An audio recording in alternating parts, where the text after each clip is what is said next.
Welcome to the Awesome Marriage Podcast. We are so glad that you're joining us here today. Today, on this episode, we're going to be talking about what to do in your marriage if your husband has a low sex drive. This is an issue we get a lot of questions about from couples and from spouses who are wondering what to do, what's going on, and we're going to shed light on a lot of different things that could be contributing to this problem. But before we do, I want to make sure you know about Dr. Kim's Marriage Multiplier. This is one of the simplest, most effective resources we have for you. Each week, you will get an email with 4 different things to do for your marriage. You'll get one marriage thought, one marriage question, one marriage challenge, and C1 resource that we recommend. There are also some other bonus resources you'll get from time to time. So we highly recommend this practical, quick resource. Find the link to sign up for Dr. Kim's Marriage Multiplier in today's show notes, wherever you're listening. And that is going to be one way to help you continue being intentional about your marriage each week. So, Dr. Kim, let's get into today's topic. Are you ready? I'm ready. All right. So there are a lot of facets to the sex drive conversation, but let's just start with the physical. What are some physical factors that can cause a husband to have a low sex drive?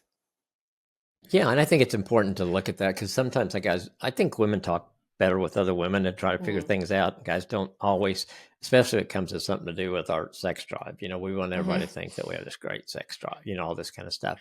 But I think just like we hear a lot about testosterone, low testosterone now, and as you and I talk off air, I'm seeing more and more men, younger men, on testosterone than I used to. It seemed like what I saw in my practice was 50 or over. Yeah. Now I'm seeing guys in their 20s and 30s that are on testosterone, low testosterone. Of course, my question always goes, why? And I haven't found an answer, but I think it's got to be something that we are doing or have done that has caused that. So I think low testosterone is definitely an issue that only affects the sex drive. It just makes a guy tired. You just don't quite have the energy you had before. And then any kind of medical conditions that can affect it, whether it's obesity, that's a big one that definitely affects diabetes, heart disease. Any of those medical conditions can affect your libido very much so. Medications you're on, maybe if you're on a blood pressure med, those can have an effect, and depressants can have an effect. And then just age related, as we go through different seasons, as we age, our body changes as much as guys don't like to admit that it does. It does. And so some of those kind of things can affect us, which is really important to get checked out in that area. And then what kind of stress are we under? We talked about that as we talked about the female side of that stress is a big factor with that. And with guys, if there's a lot of stress, it seems like we get more tired. And then sometimes we turn to other things to cope that are not good for our libido either, like alcohol, drug use, things like that. Those aren't going to help your libido. So there's a number of things, and probably some others that I didn't mention, but those are the ones that I would say I see more on a regular basis than anything else, that those are the things that are affecting it. And a lot of times we don't connect it. We don't realize, I have gained a lot of weight in the last 2 years and my libido's down. Well, that may be part of it. Yeah, it's interesting because a lot of the things you mentioned are just really common, common things that are, could be contributing for a lot of people. Yep, absolutely. Yeah. But there's got to be, you see more advertisements about testosterone. You see more clinics that stress, they work in that area. So obviously the problem is there. And sometimes I think we create a problem. And so some guys say, well, I've got pretty good drive. What if I could be Superman, in the bedroom? And so, so you've got that probably factors in sometimes. But I think the reality is that in general, there's more of that as an issue than there used to be, from my perspective. Yeah, that is really interesting, especially talking about men coming in with, low testosterone younger and younger, seeing all the commercials and all those different things. Yeah. It definitely seems to confirm there's something being, need being met there. What about some of the other issues, the factors when it comes to the psychological, emotional, mental health, all those types of things? I talked before about going through a couple of really bad depression times in our marriage, and definitely that affect sex drive for sure. You just, when you're depressed, it's like you're just barely, the kind where I was at those times, just barely surviving. So if I'd make it, I never quit work during that time, and I'd make it to work, and I'd come home, and I was just, Mm. I gave everything I could do at work. And so Wow. depression, anxiety, those are definitely things that I can speak to Mm-hmm. that definitely can be a factor in it.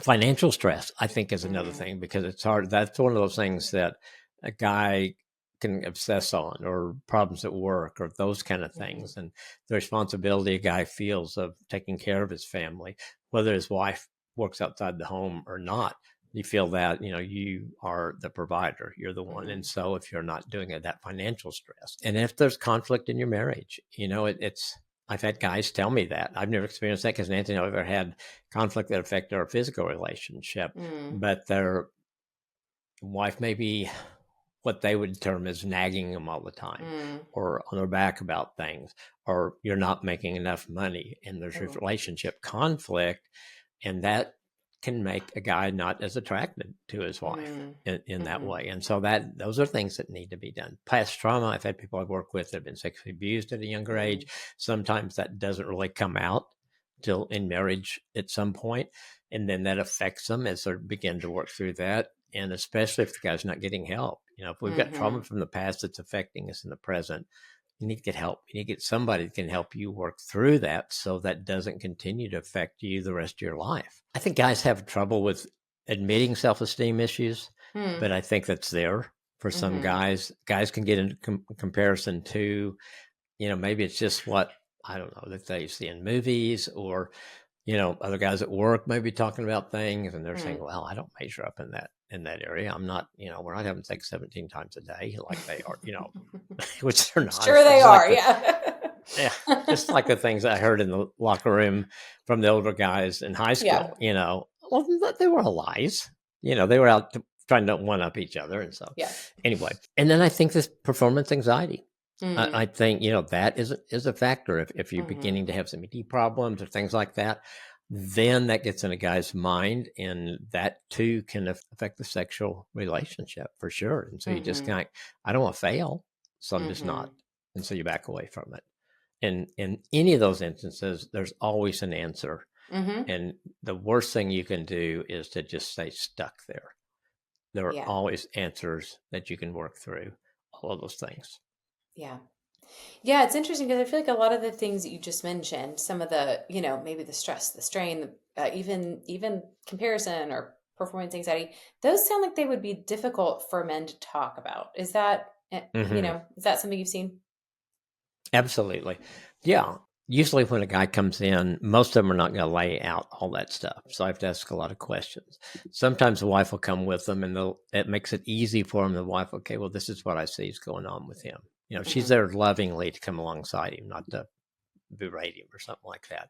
So it is harder for guys. Mm-hmm. Usually guys are talking about, just in general, you're talking about the game, you're talking about your business, you're talking about these things, and you don't think, God, I feel so depressed, and Mm-hmm.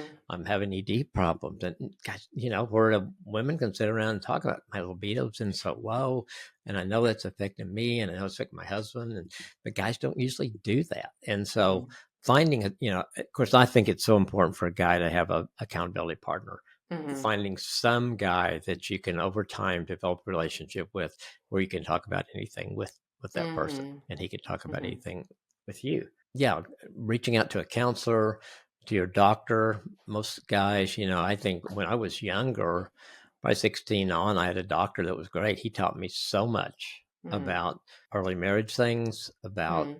sex, about different things, like just because he just kind of came alongside me at that way. It was really helpful. So finding somebody that you can talk to is really important. Mm-hmm. And the people are there. Maybe your pastor Yeah. is somebody you feel like you can talk to, Mm-hmm. and I Mm-hmm. think that, pastor's usually going to be a safe place to go. I've heard Mm-hmm. places that want, but you can kind of judge whether your pastor's safe for you or not. And if he's not, maybe you need to change churches Yeah. Yeah. at that Yes. point, you know. And I think too he could know who else is in the similar situation looking for a similar accountability partner. Absolutely. Because I know that. Absolutely. Yeah. Mhm. That's great. That's a great idea. And I mean, you've definitely seen it all, in so many years of counseling. And Yeah. so it's really, I think, just helpful to know it's not an isolated issue. Anyone who's dealing with this, you're certainly not alone. There are other people you can talk to. It's just a matter of finding that safe place and then opening up. Yeah, it's kind of taking a risk. Got a friend that Mm-hmm. ended up with prostate cancer a few years Mm-hmm. ago, and he knew that I'd had it back in '07, and so he Mm-hmm. reached out for me. And since that, and us talking through that, our relationship has really grown to where I feel he and I could talk about anything Mm-hmm. we're talking about. And so it is fine. Yeah, he made that initial reach out, but come alongside each other and having another guy like that is really important. If you and I think there's guys out there that want the Mm-hmm. same thing. Yeah. We just don't do it as easily. Sure. Yeah, and I mean, like the risk of vulnerability. I mean, I feel funny saying it as a woman talking about men, but it's a risk. We all have to take relational risks if we want relational growth, You do. and it's a real thing that is such a helpful part to have in our life, to have that kind of friendship. Absolutely. Yeah, Hmm. it's so valuable. So there's really a lot that can be going on that's contributing to this. Yeah. A lot of different factors. Yep. Yeah. So let's talk about in a marriage, because kind of a common theme is, my husband used to be interested. Now he's not. What changed? What's going on? What could be going on? What does it mean? Well, I would say 90% of the time, 99% of the time, it's not you, ladies. Mm, So it goes back. It could be the health issues. It could be life stressors. So maybe it's not just work. Maybe it's other things that hmm. he feels stressed about. And like we talked about with women, some of them may be good stresses. And he's saying, well, how Sure. can I get rid of this? Because it is a good thing. Well, but if it's keeping you from embracing the best things like Hmm. your wife and your family, then that's something you need to look at. I think it could be look at the relationship. How's our Hmm. relationship changed? Are we making that time for each other that we used to, where we felt more connected? But now with two Hmm. kids, we don't do that every day like Hmm. we used to. We quit having our date. I have so many couples that say we haven't had a date night in 5 years. And I said, well, Wow. that makes a difference Yeah. because a Yeah. date night gives you something to look forward to. It's a Hmm. time to just enjoy each other, having fun together. Any of those things you can think, and the way you think about it is, okay, when was our marriage the best? Mm. Okay, think about that. Talk about that. What was Hmm. going on then? What did we enjoy doing together? Most of those Hmm. things can be brought forward. You just kind of quit doing them because Hmm. life got in the way, kids got Hmm. in the way, those kind of things. Good Hmm. things. Kids are great things, but they can affect a marriage for Yeah. sure. Yes. Hormones, we talked about that with Mm. testosterone, Hmm. medication side effects, same thing. All of those things could be affecting him in one way or the other. There was when I had the first time I went in depression, I probably had a year and a half before there that I would have little times of, I don't know if you call it mini depression or whatever, Hmm. before it really hit. And Hmm. I'd go through those and stuff like that. But during those times, I would I don't remember exactly, but I would guess that my sex drive was affected in some way. They're usually short Mm. periods of time, a few weeks or a Hmm. month, something like Hmm. that. And so leading up to something and things I was not doing or not dealing with that were Hmm. causing that have been ended up in a real depression. Well, those affect you too, Mm. besides when you're in a depression. So I think there's a lot of reasons for that. I think a woman's because of the culture we live in, because of comparison, because of body image things, usually thinks it's got to be her. Mm. But, my experience has been most of the time it's not. Hmm. And if it's a relationship issue, if you guys are fighting all the time, well, yourself as a wife that's probably one of the things going on. The other things you may not be as aware of. Yeah, sure. Sure. Yeah. Like if that emotional connection has kind of gotten lost, you don't really feel Yeah. that sense Yeah. of connection. Yeah. Well, it's interesting too to think about it. You talk about the stressors, the different things that might be kind of weighing on someone, even the good stressors. Like you've shared about your experience in the past when you were on all these different boards and you went to all these different meetings all the time. Like it's a good stressor, but Yeah. it's not, you don't really have time and energy left for the presence with Nancy after that. And so Right. that's a very real set of stressors. And I'm thinking about if there's some of these situations like maybe even some depression or some work stress, that kind of thing. And it might be something that is not being talked about. It might be something, we talked also, we did an episode about low libido wives and we talked about making negative assumptions about the spouse and how that will Hmm. harm, all these things. I think what you're saying about it's 99% of the time not the wife. If you make that assumption that it is about you and you start kind of getting suspicious or shut down or feeling really negative about yourself, that's not going to help at all. Yeah. Yeah, it reminded me of a couple I had one time, and they worked through things, but he had his assumption was, well, she really doesn't care about sex anymore. So he kind of quit initiating. He wouldn't do Mm, anything wrong. He just kind of quit initiating. Well, then hmm. her mind goes to, why is he doing this? All those Wow. kind of things. And Hmm. it's so interesting how just a simple conversation, we met for a few months, but that first time when the assumptions got on the table and we realized they were wrong, that made such a huge difference. And then we were Wow. able to begin to build and build on what was there and put some new things in to really make their marriage and their sex life better. Wow. Yeah, that's a great example. Well, Yeah. so let's talk more about this, kind of getting things on the table because one question that we sometimes get is if he's doesn't have a sex drive, does this mean that he's cheating? Does it mean he's addicted to porn? Sometimes this question comes along with the fact that he did use porn at some point, or does it mean he's Yeah. no longer attracted? We just kind of went over the one about the attraction, but does it mean that he's expressing a sex drive somewhere else? No, and I think that's a lot of goes into our culture right now because you Mm, see that a lot, mhm. whether in real life, Mhm. there's there are more affairs, things like that. We seem to see. So I think it's easy for a wife's mind to go there, Mhm. especially if the relationship is struggling. Mhm. If not only the sex drive is not there, if your sex drive, if he's struggling with sex drive and your relationship is really solid, then I think it keeps you from going there because you're thinking, Mhm. okay, maybe it is the depression, maybe it is this, maybe it's that. But Yeah. when the relationship's not good and you're not having sex, then I think it's so much easier for a wife to go to he's cheating, he's back in using Mhm. porn or he's using porn, those Mhm. kind of things. Low libido doesn't indicate that he's doing those things. That's not Mhm. that he's cheating or porn addiction. It's usually more complex. It's more the things we Mhm. talked about, the health, the stress, relationship dynamics. Those, are the things that can really affect it the same way too.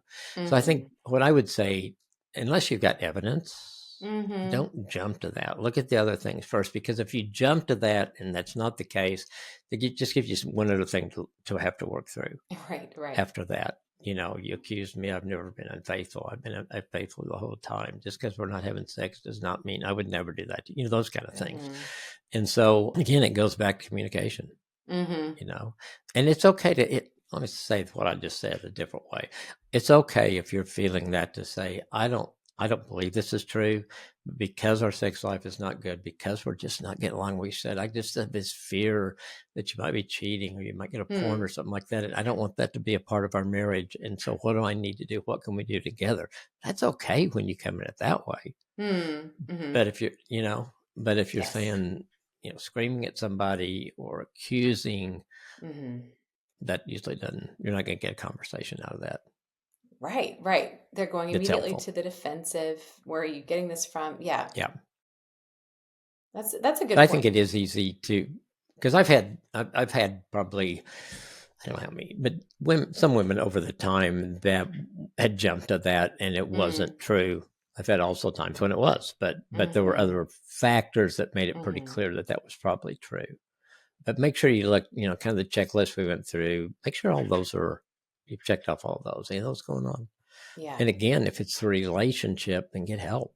If you guys are Yeah. stuck or you're fighting all the time, Mhm. that alone can make a difference. Because when you start working together again and you start connecting more, that that's going to increase your desire for each other, I think. Mhm. Mhm. Yeah.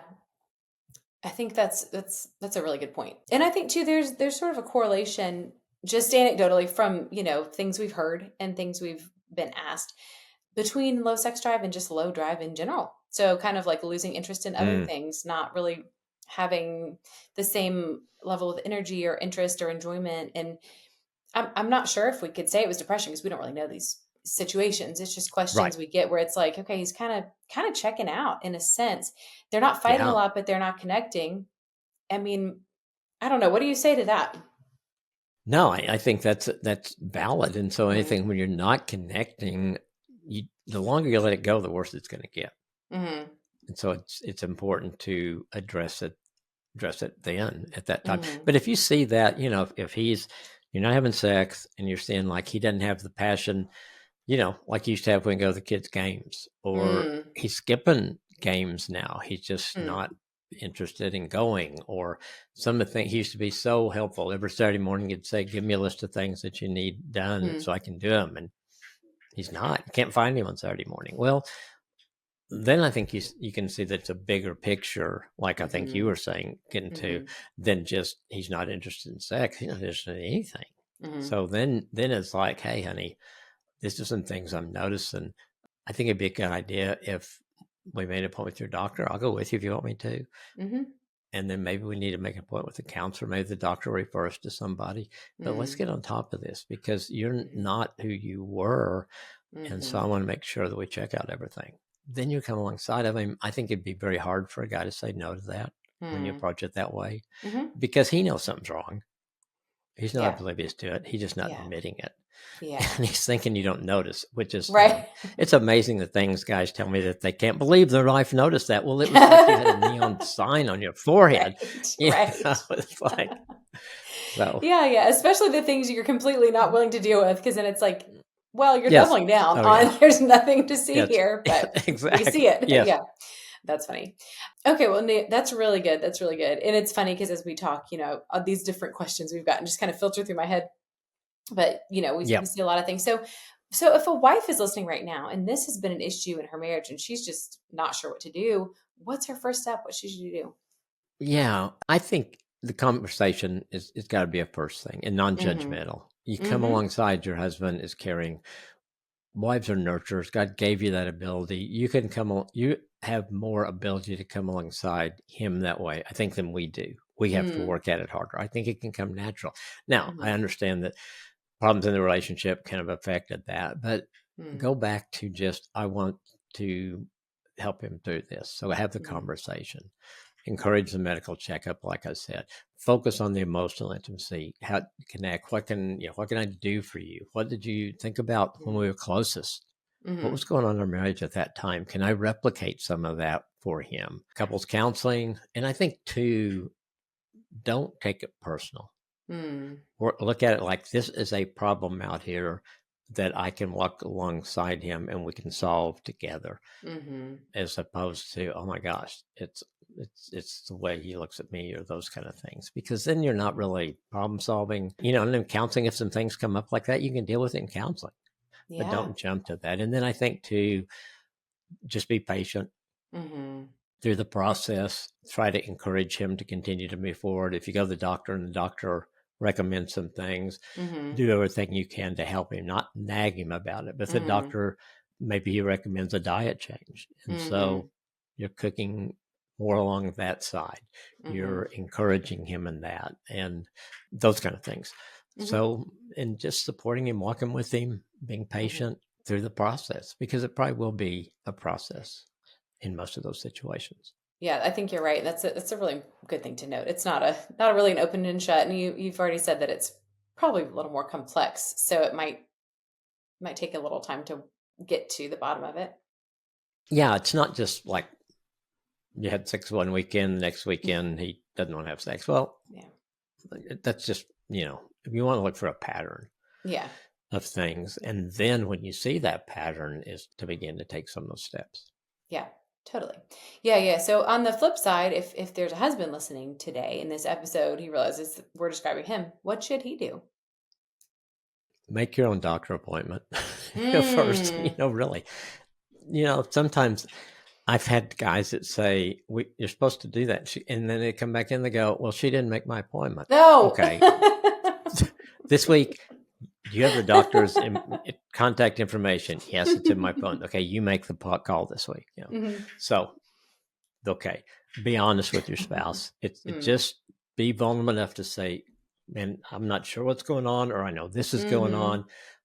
You've noticed things. I can tell by what you've said or the way you act." And Mhm. so, being honest, getting that out there. Are there some deeper issues, and that's where counseling can come in? Maybe you Mhm. go to counselor, maybe you I've had people worked with that really it was some family of origin or early relationship or Mm, life experiences that just kind of came in a little bit later in life. And mm, so having someone to kind of help you identify that, and then, okay, what do we do to heal that? And how's it affecting you today? And what do we need mhm, to do? So that can be very helpful. mhm, Are there some lifestyle changes you need? Have you quit, you used to exercise all the time. Did you quit exercising? mhm. Your stress has gone up. You've moved up the ladder in your business, or now Yeah. you're co-owner of a business that you started out in a lower position, those kind of things. How are you managing the stress that's going along Mm. with that? How are you managing the stress of 5 kids and 4 of them are girls and they're all in high school and they all want to go to college and they all have boyfriends and they want to be married? And it's like, what do we That's a do? lot of stress. Yeah. And then when you go to the doctor, make sure you're honest about not only your medications that he may be or she may be prescribing for you, but also the supplements you're taking. Yeah, What are you yeah. taking? Because so many of us take things that are over the counter stuff. Most of them are probably good, but is there something in the mix of those or Mhm, something there that might be causing a problem? And so mhm. if you can lay those before your doctor, or I've even had people go to the pharmacist and just give all that. Pharmacists are great about Hmm. doing that because I think Mhm, they see a lot of that on a day-to-day basis. mhm. But just to address all those things again, and it's hard for guys to be proactive about themselves.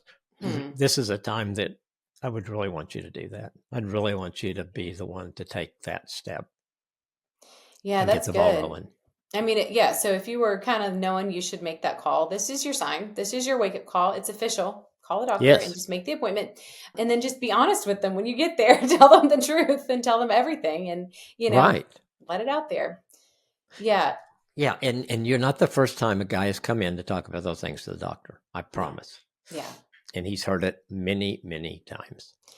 That's true. He has. And if you want to go see the counselor, Dr. Kim can confirm you've heard it many, many times as well. So whatever somebody's going to say Absolutely. to you, you're not going to be shocked. It's not going to happen. No, I very, very seldom. Sometimes people ask, "Is this the first time you've had to dealt with this?" And I don't know if they want to be number one, but it's usually the answer is no. And I Yeah. hope that's comforting for them to know that, Hmm. hey, other people have this too. We're human, and we get Hmm. kind of the same things that happen to us. You know, Yeah. Yeah. very Yeah. seldom is the first time. When I also think, I mean, you could speak more to this on many levels, but I think there's a cultural sort of myth that over time you should lose your sex drive. You should lose your vitality, that as you age, it's normal to lose all that. And I mean, I know that you would definitely disagree. What would you say to that? I do disagree. Now, I Mm, understand where there's health issues, there's some things like that that definitely can affect things we've talked about. And mm, certainly if aging is part of that, that probably complicates it mm, anymore. But I don't think so. And I just think that is a gift that God gave us. And He didn't mm. say, enjoy this for 60 years and then the rest of your life, you're not going to have that to enjoy. Right. Figure something else out. No, it's like it's as long as you're healthy, and I've had couples where, for different reason, intercourse wasn't really an issue at some point later in life, but they were able to do other things that got the closeness and intimacy that they wanted. So, Hmm. but I think that because of what I think it does for a relationship and for a marriage, uh, that I would encourage people to do everything they can to keep that as an active part of their marriage. And when you get an empty nest, you got a little more time to let that grow or Mm, to spend more time together. It's not like, okay, we have to have sex in the shower this morning because I got a meeting at 7, and it's like, no, you've got time to really enjoy each other and just talk and mm, those kind of things that can help enhance the sex relationship. Yeah, I remember. I wish I had saved the article years ago when Viagra first came out. There was an article of a retirement community in Florida, and I guess all the guys got on it because the reporter that did the deal was just talking about, oh my gosh, oh my all God. these couples that had kind of given up on sex. It's a revival going Oh on in my this gosh. community. Revival. So so I think there are. I asked a urologist one time. I said, "What are so okay? Viagra." There, he said, "Well, there's different medications." He said, "We have so many options that we can help people with." Hmm. And so, if you're regular doctor. Maybe you need to go to a specialist like a Mm, urologist that might see some things that maybe or have some, he's up to date on things that your doctor may not. But I think because it is an issue that continues to be new, and it's a money maker for the mm, pharmaceuticals. mhm, And so they're going to continue to, I think, enhance that and come out with things. So mhm, that gives the guy the ability, maybe as long as he lives. hmm, And so I think it's worth working on. mhm, I think it just because of what I see it does in our marriage was just the closeness that we have, and it's just it's hard to explain. It's different in ways, but mm, it's there's a warmth and an intimacy that is different where we are mhm, at this stage of life. mm, mhm. Yeah, and I really like that you're pointing to sort of like it taking the long view, because I think kind of what you mentioned earlier in the episode is that if a wife is in this situation listening to this episode, her husband's got low sex drive and she's frustrated by that, he knows something in a lot of the scenarios that you described. He knows something's wrong too. He's probably Absolutely. aware if any of those things that you talked about earlier are affecting him. And so kind of what's the end game if you don't address them? It's not going to resolve on its own. But if you Right. do sort of take a long view and think, what are we going for? What's our goal? What do we hope to experience here? And then you think long term, you could actually reverse engineer a situation where you're able to increase, the enjoyment, the connection, the intimacy in your marriage across the lifespan of the marriage, instead of just kind of letting it fall wherever it may. Yep. I think so. And I've seen couples that as they older enough that have aged, and I don't think sex has been a part of the relationship, but everything else was really good.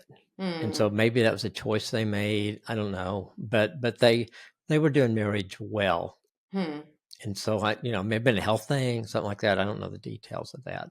But I think when the couple just gives up on it and where it affects your whole relationship, why mm, not do something about it? You hmm. know? Right. And of course, in the scenarios where a wife is reaching out to us, she's reaching out because it is affecting the relationship. She's reaching out Hmm. because she wants help, she wants some answers. And so in that scenario, if we have, a listener today, it could be the husband or wife, but they're just frustrated by this. Maybe the wife's just kind of on an emotional, physical level, just needing to see some change. Where should she start right now?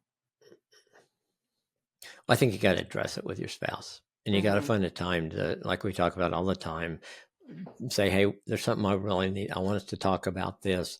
Mm-hmm. Can we set a time to do that?" Hopefully, you Mm-hmm. will. And Mm-hmm. then you can kind of just share where you are on it, what you're seeing, and Mm-hmm. maybe what that you want to help him do everything possible to let this continue to be a part of the relationship. You talk about what you miss in that, and Mm-hmm. that you want that if that can be done. I think with him helping him get comfortable with non-sexual intimacy, I think you Mm-hmm. can, initiate more hugs and kisses and putting your arm around him and holding his hand and Mm-hmm. things like that that will kind of help. And then if you're holding on to something, if you're angry at him, if there's Mm-hmm. something that there's a barrier with you because of some things in the relationship, Mm-hmm. get address it. And if Mm-hmm. you guys don't work it out, make sure you get some help, get some counseling Mm-hmm. together to do that. So I think all those things going, I think just don't just sit there when you're frustrated because of the low libido. Mm-hmm. Start the conversation, come up with a plan, be willing to go through everything that someone recommends to you. If you go to a counselor, do the things it says. Mm-hmm. If we have a good counseling session and I recommend some things, and not that I'm going to have all the right ideas in one session. I don't. But if they come back next week and they haven't done anything, it's like, do you all really want this to be better? Mm-hmm. You've got to follow through with what your doctor or your counselor asks you to do. Mm-hmm. But I think when that frustration is there, the biggest thing is take a step to move things forward. To don't Yeah. just sit in your frustration, because it's going to turn to anger. It's going to come out Mm-hmm. sideways and all of those kind of things. And so get it on the table, do it in a loving way. Let your spouse know you're going to be with him through the process, Mm-hmm. but that it's really important to you that they work on this, Mm-hmm. that you work on this together, he's willing to walk through the things and do what's recommended. Yeah. That's And really good. then I think you just, when you don't do something, it just builds. It just, Yeah. and you get to the point you look at him and just look at him, yeah, you know, he's not, even we're not having sex and he's not, you start doing all these things in your mind. Yeah. And you don't want to do that because then you're making, like we've talked about, assumptions, or you're profiling, putting your Mm. spouse in, you're framing him in a certain way. And once you get there, sometimes it's really easy to stay there in that Yeah. negative framework. And so don't go there. Don't Address go it. there. It is not Yeah. good for anyone. It's not good for the No, marriage, not good for you. We have a great absolutely. resource about better assumptions to make about your spouse. And so I will link that freebie in today's show notes because that's such a prevalent issue. It's a really prevalent issue. It's one of the things we address all the time in counseling, Mm-hmm. because sometimes you don't even realize you've made an assumption. To you, it's a fact Yeah. that Yeah. that you- Yeah. that you know, and it's like it's non-negotiable. I know it's this way. Well, what if it's not? Right. And a lot of times it's not. It's just Mm-hmm. something that you assume. Maybe it was something that for a while that her dad did. Mm. Saw how that affected your mom. Well, he's doing the same thing. I guess all Mm-hmm. men do that. Well, Mm. may not be either. So Mm. you want to give it a chance to deal with your assumptions. Look how you're framing your spouse. What needs to change there too. Yeah. Yeah, because you have said if you at least verbalize these things, then they have a chance to Absolutely. they can prove you right or wrong, but then they at least have a chance to be part of that process instead of Exactly. assumptions. Instead of just, not addressing it. Mm-hmm. No, that's really good. Well, Dr. Kim, this has been a really information-packed conversation today. A lot of steps that might be helpful for people to take. Do you have any final piece of advice for our listeners today? Well, if you're a guy and you're listening and you identify with this problem, I would just encourage you to take that first step. Mm, I would really say, talk to your wife. Hey, say, I know this is a problem. I know it's a problem. Let's mm, pray about it. I think I need to make an appointment with the doctor. Do you have anything that you feel like I need to do at this point? And if you're a wife, if you're going to address that with your husband, make sure it's a good time mm, and be loving. Talk about how it's affecting you and what you want for him in the marriage. mm-hmm, And then take whatever step you need to take after that. But mm-hmm. don't just sit there in it. Yeah, Because all of a yeah. sudden, you're 60 and then all of a sudden you're 70 and you haven't done anything about it, Mm, and you missed out on 10 years of what just addressing is going to make your marriage better and coming mm-hmm. up to what that you've addressed it, you've worked through the relationship issues, all those kind of things, and your marriage itself is going to be better there. And hopefully, if there's no physical things, your sex life can be better too. Yeah, yeah. You make some progress. Yes. That's good. Well, that's a great place to land today. We've got some good steps that you could take. You can see the show notes for the resources that we've mentioned, including Dr. Kim's Marriage Multiplier, which is just the quick weekly email with several things you can do to help your marriage. And we address all different topics, so no matter which one resonates with you, there's going to be something in there for you. So make sure you see the show notes and sign up for that today if you haven't already. Thanks so much again for being here with us today on the Awesome Marriage Podcast. Have a great day and do something awesome for your marriage today.